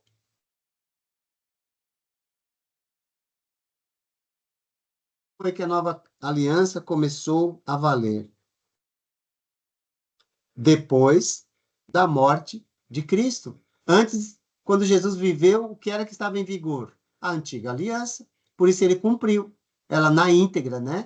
Na verdade, o único que cumpriu do jeito que Deus esperava que fosse cumprida. Tá bom? Assim sendo, a igreja, ou na igreja, homens de todas as nações podem servir ao Senhor e receber suas bênçãos, sem qualquer distinção, realizando o eterno propósito de Deus. A igreja é tão importante que Deus enviou o seu único filho para estabelecê-la. Cristo pagou com seu sangue para comprá-la. E nela o homem cumpre o propósito de sua existência. Qual é o propósito da igreja? Proclamar as virtudes daquele que nos chamou das trevas para a sua maravilhosa luz. Isso é 1 Pedro 2, 9 e 10. Mas também o propósito da igreja é manifestar a sabedoria de Deus através da igreja. Entretanto, mesmo depois da morte de Jesus, o povo ainda continuava esperando pelo reino naquele momento, né? Por quê? Porque até a morte de Jesus, o reino ainda não tinha chegado. Você lembra que eu disse não, está escrito lá, né? Graças a Deus, tá? Está escrito lá que Jesus disse, olha, muitos aqui não experimentarão a morte sem antes verem o reino de Deus chegar com poder. Lembra que ele disse isso? Em Marcos 9:1? Teve uma pessoa que eu sei que não viu o reino chegar, porque morreu antes. Quem foi?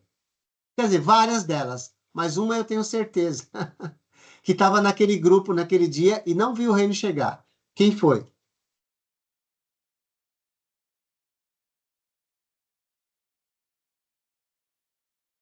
Antes, não viu o reino chegar. Isso. Eu li os lábios da Eliege. Ela falou, Judas. É isso mesmo, tá bom? Judas. Judas não viu o reino chegar, porque ele morreu antes, gente. Então, Jesus estava certo, né? Que alguns morreriam antes, tá bom? Jesus tinha ensinado anteriormente que o reino viria com poder, antes de alguns dos seus apóstolos passarem pela morte. Jesus disse também aos apóstolos que ficassem em Jerusalém até receberem este poder, o qual viria com o Espírito Santo. E Deus cumpriu a sua promessa em Atos, capítulo 2. Os apóstolos esperaram em Jerusalém pelo estabelecimento do reino prometido a eles. Eles cumpriram exatamente como Jesus ordenou. E no dia de Pentecostes, uma festa judaica, celebrada cerca de 50 dias depois da ressurreição de Cristo, Deus realizou milagrosamente todas as profecias sobre o estabelecimento da igreja. Tá bom? Agora, o que aconteceu no dia de Pentecostes, tá? Essas palavras aí, ó, Hag Shavuot, quer dizer festa das semanas, tá bom? Festa das semanas. Shavuot é semanas, né? E é a palavra hebraica, tá bom? É assim que os hebreus chamam a festa, tá? Hag Shavuot, ou Hag Shavua, Shavuot. Enfim, e os apóstolos com o Espírito Santo, naquele dia, manifestou o seu poder milagroso, dando a eles capacidade de falar idiomas, sem eles terem estudado, porque havia muitas nações naquele dia, nações ali que representavam, todos eram judeus, né? Mas os judeus eles estavam espalhados pelo mundo e eles iam para Jerusalém para essa festa, tá? Então eles falavam o hebraico e o aramaico, mas eles falavam a sua língua nativa. E naqueles dias os apóstolos falaram a língua deles, de onde eles viviam. E aí eles ficaram impressionados, né? Como os ouvimos falar as grandezas de Deus na nossa própria língua materna. Outros, porém, não entenderam e disseram que eles estavam embriagados. Aí Pedro vai se levantar e vai explicar o que está acontecendo. E certamente a explicação é na língua deles, naquele momento ali, que é o hebraico. É a língua que se falava no templo, né? E no cotidiano eles falavam aramaico, tá? É o que a gente aprende aí da história. A palavra do Senhor saiu de Jerusalém naquele dia. Os últimos dias tinham chegado, com toda certeza, não é? Ele também declarou que a ressurreição de Jesus e sua ascensão ao trono de Deus cumpriram as profecias que ensinavam que Cristo reinaria no trono de Davi. E muitos judeus passaram a crer. E depois do arrependimento e batismo, cerca de 3.000 pessoas foram acrescentadas à igreja. E a partir daquele momento, a igreja tornou-se uma realidade. Tá bom? Então é importante a gente observar isso. E aí, só um resumo, né? A igreja foi planejada, prometida, profetizada, preparada e tornou-se presente na era cristã, tá? Eu vou colocar esses slides lá e aí você pode observar com tranquilidade. Então, a igreja começou, ou o reino, em Jerusalém, nos últimos dias, nos dias dos reis romanos, conforme a profecia de Daniel, tá? Ou seja, tudo isso é profecia cumprida, né? Durante a vida dos apóstolos, iniciou com poder, com a manifestação, né, do poder de Deus e com o Espírito Santo prometido, tá bom? Dia de Pentecoste, ele foi chamado de o começo, em Atos 11:15, quando Pedro precisou explicar aos irmãos da igreja de Jerusalém o porquê que ele pregou aos gentios, que foi da casa de Cornélio, tá bom? Aí ele vai dizer, olha, aconteceu com eles o que aconteceu com a gente no começo. Olha que legal, né? E o começo era o quê? Era o dia de Pentecoste, tá bom? Então os apóstolos, eles identificaram a igreja, os cristãos, como transportados para o reino, tirado das trevas, do império das trevas e transportados para o reino. Também identificaram como chamados para o reino, no reino e assim sucessivamente. E sentando-se com Cristo em lugares celestiais. Entende que a gente não faz parte, gente, desse mundo? Nós não somos daqui. Então, a gente não precisa ficar brigando com as pessoas por causa das coisas daqui, tá bom? Nós não somos daqui desse mundo. Jesus não estabeleceu o reino aqui para ficar aqui nesse mundo. Ele estabeleceu a igreja, que é o reino de Deus na terra, e que ele vai conduzir esse reino para a eternidade. Quem fizer parte dele, vai. Quem não fizer, vai ficar. E não tem mais oportunidade. A oportunidade que a gente tem é aqui, não depois daqui. Tá bom? Ok. Também disseram que Jesus estava reinando sobre a igreja. Só para verificar esse momento aqui, 1 aos Coríntios, capítulo 15, só para confirmar isso, tá? Só para confirmar. 1 aos Coríntios, capítulo 15, versos. Vamos ler do 24 ao 26, tá? Do 24 ao 26. Assim diz a palavra do Senhor. Então virá o fim. Olha que bom. Quando ele entregar o reino a Deus, então, ou seja, quando Jesus entregar o reino a Deus, então o reino existe. É óbvio, né? Enfim. E depois de ter destruído todo domínio, autoridade e poder. Pois, olha lá, ó, é necessário que ele reine até que todos os inimigos sejam postos debaixo dos seus pés. O último inimigo a ser destruído é a Rússia, é os árabes, quem é o último inimigo a ser destruído, gente? A morte. A morte, tá bom? Então, Para de ficar olhando para essas coisas que acontecem no mundo. Aí assim, nossa, Jesus vai voltar. Claro que vai. A qualquer momento. A qualquer momento. Você está pronto ou está esperando dar um terremoto para se preparar? Você está pronto ou está esperando a Terceira Guerra Mundial para poder se preparar? Você não vai estar pronto se isso acontecer.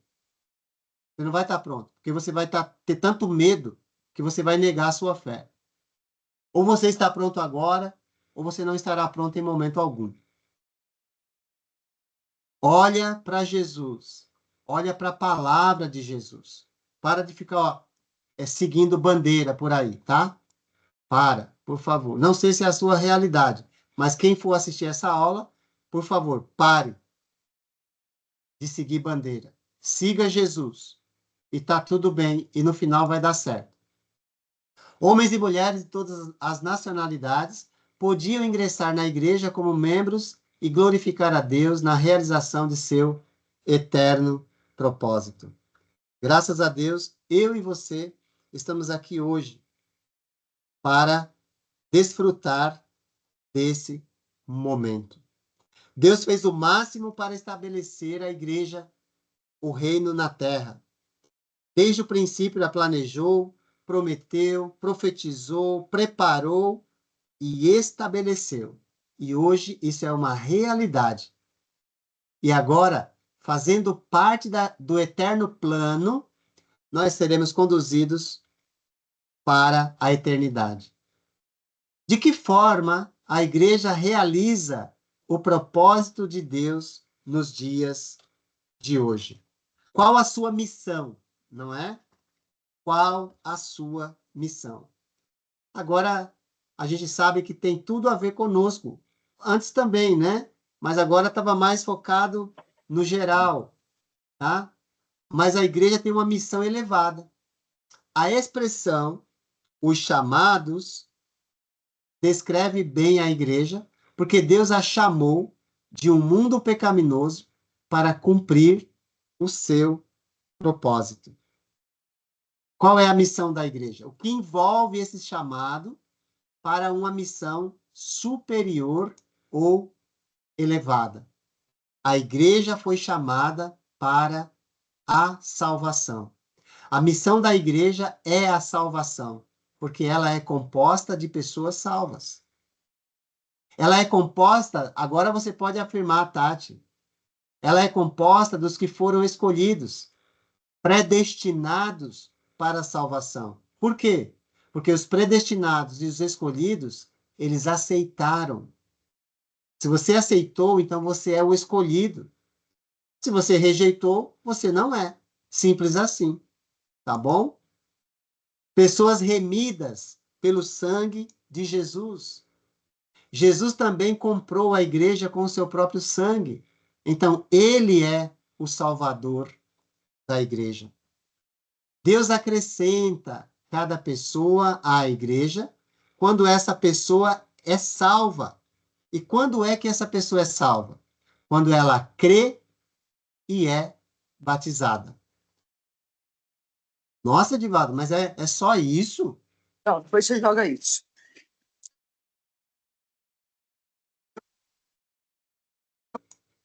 É importante a gente levar em consideração que não é só isso.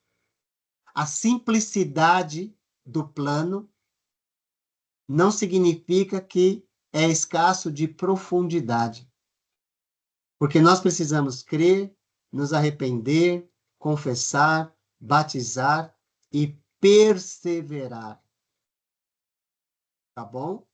Para manter aquilo que Deus nos concedeu. Todos os indivíduos salvos são membros da sua igreja. E se houver pessoas vivendo de modo contrário, e se houver pessoas envergonhando o nome de Cristo, no final dos tempos, nós vamos ver essas pessoas sendo tiradas e excluídas pelo próprio Senhor. Não por nós, tá? Não por nós, mas pelo próprio Senhor. Conforme está escrito em Mateus capítulo 13, Vamos ler lá só para você ficar tranquilo e não precisa ficar procurando quem é salvo e quem não é.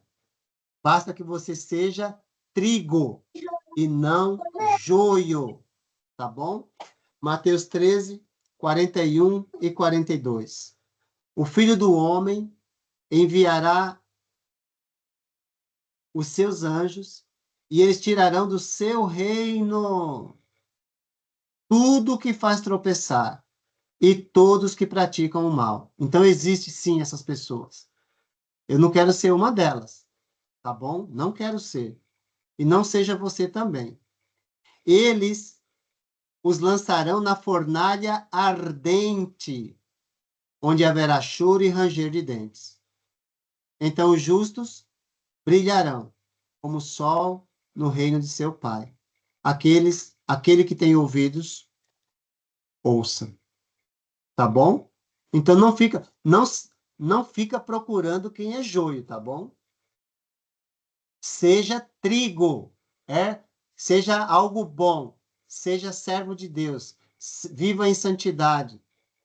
Não caia nas armadilhas de ficar criticando, falando mal dos outros. Não caia, porque senão você vai se tornar joio e você vai ser excluído no final.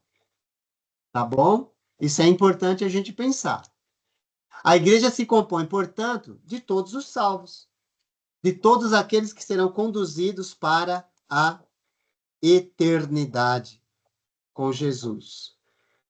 A igreja foi chamada para prestar serviço a Deus. Deus chama todos os homens para prestarem serviço no reino de Cristo. Tá bom? O reino de Cristo é espiritual. Por isso que ele não se mistura com política. Tá bom?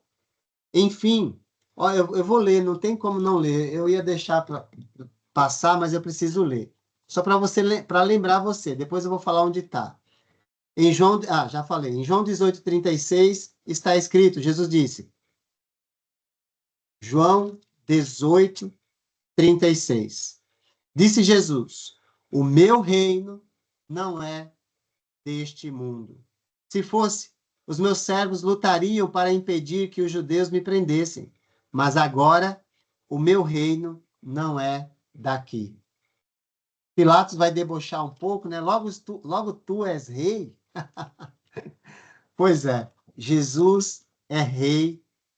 E ele vai dizer em Lucas 17, 20 e 21, assim: certa vez, tendo sido interrogado pelos fariseus sobre quando viria o reino de Deus, Jesus respondeu: o reino de Deus não vem de modo visível, nem se dirá, aqui está ele, ou lá está, porque o reino de Deus está entre vocês, ou dentro de vocês.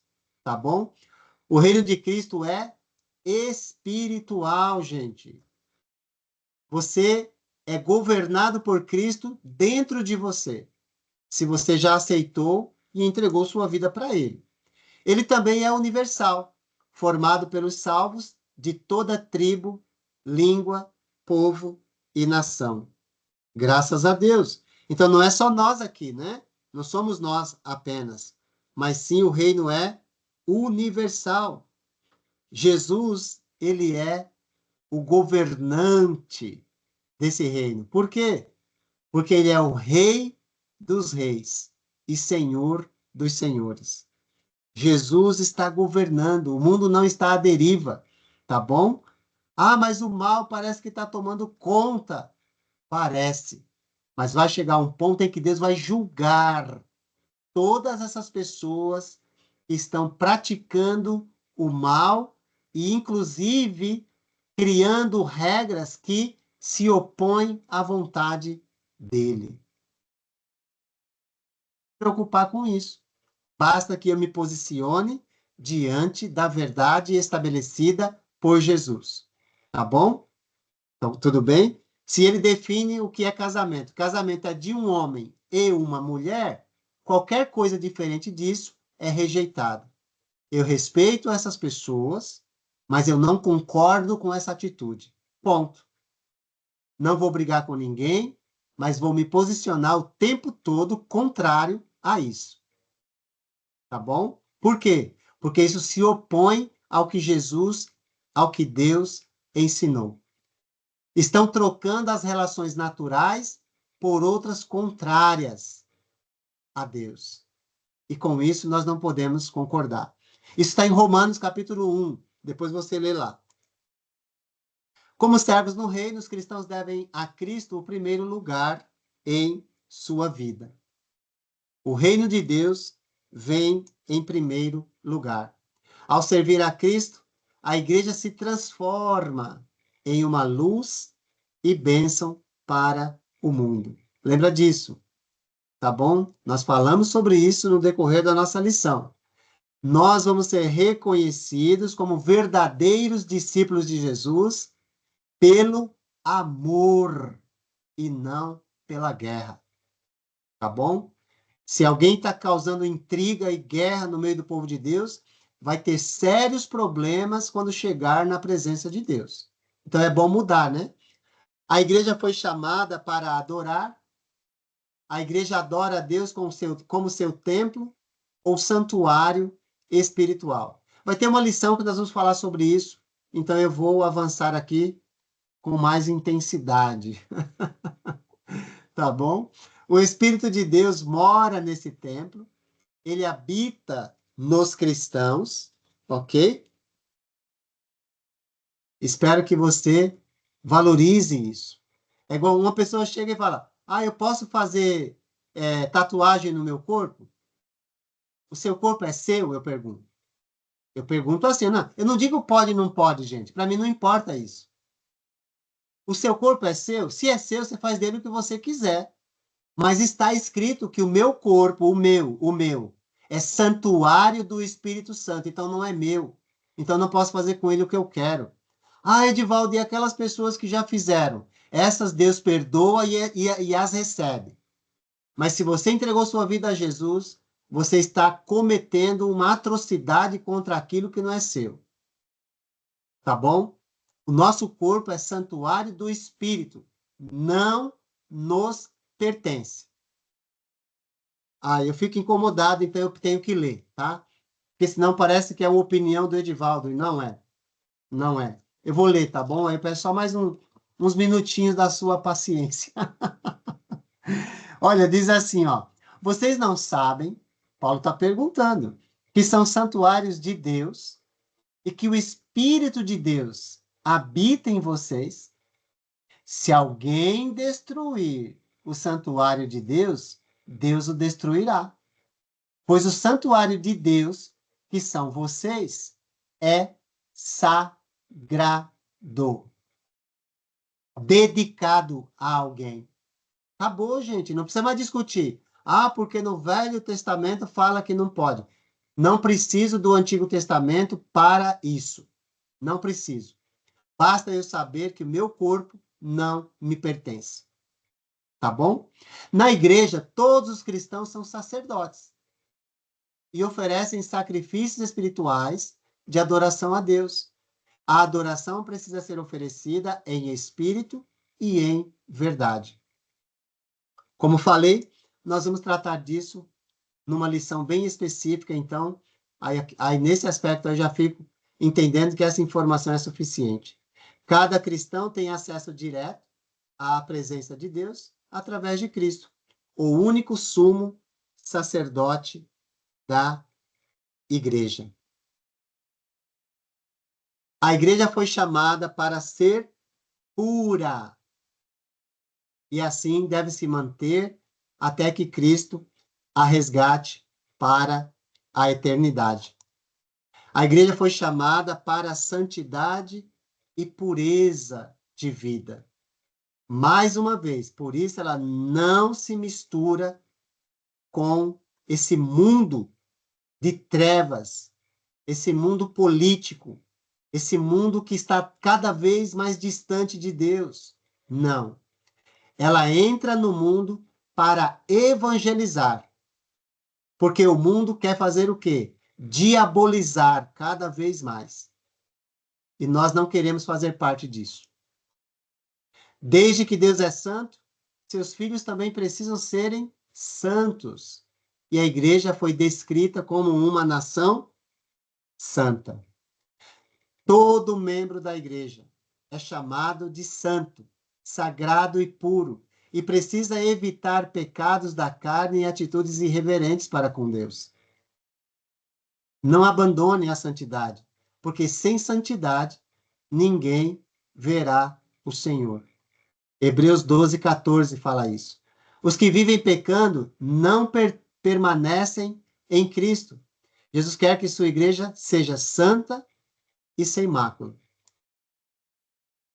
A igreja deve ser uma luz brilhante de verdade, honestidade e pureza em meio à maldade que há no mundo. A igreja também foi chamada para a comunhão de seus membros. Nós precisamos viver em comunhão uns com os outros. A igreja foi chamada à comunhão de Cristo. Como família de Deus, a igreja tem o privilégio da comunhão, da fraternidade entre os seus membros. Deus é o Pai, Cristo é o Filho primogênito, dentre muitos irmãos. Maravilha, não é? Então, Jesus é o nosso Senhor, mas também é nosso irmão mais velho. E todos os membros da igreja são filhos de Deus. E graças a Deus, né? Como em uma família, os cristãos oram livremente a Deus como Pai e amam uns aos outros como irmãos de sangue. Por isso, nós não competimos uns com os outros. Nós nos unimos em torno da obra de Deus. A igreja também é descrita como o corpo de Cristo, com toda a certeza. Como um corpo, cada membro da igreja coopera com os demais na realização da vontade de Deus, da mesma forma que os membros de nosso corpo físico, mãos, pés, olhos, colaboram uns com os outros. Tá bom? A missão elevada ou superior da igreja para a salvação, prestação de serviços, adoração, pureza e comunhão entre os membros, faz com que ela seja da máxima importância para todos. Nós vamos começar um estudo amanhã sobre o funcionamento do corpo de Cristo. Ah, vai ser legal. Espero que sim, aqui na IBD aqui da congregação, tá? Enfim, para concluirmos,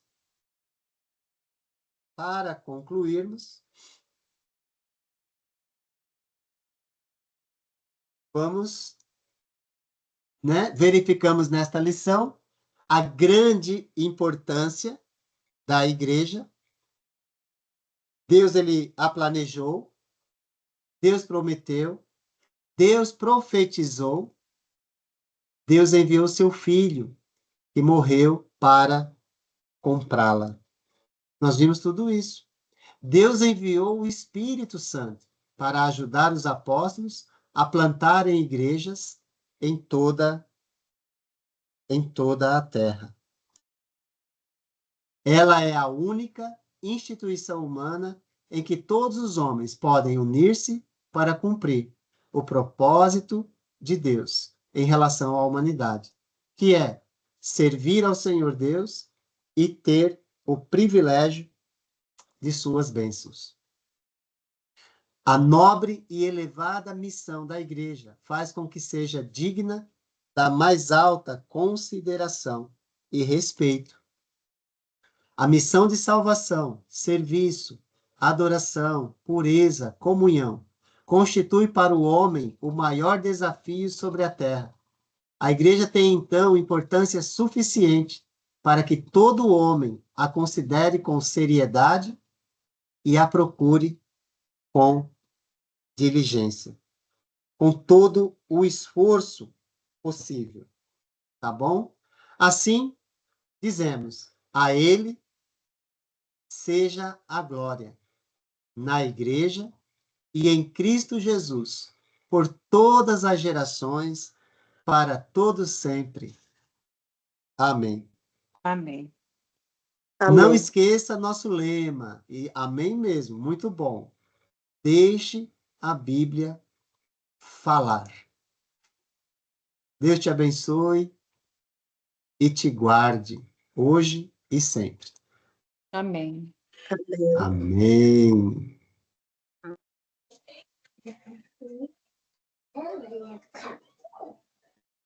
Amém.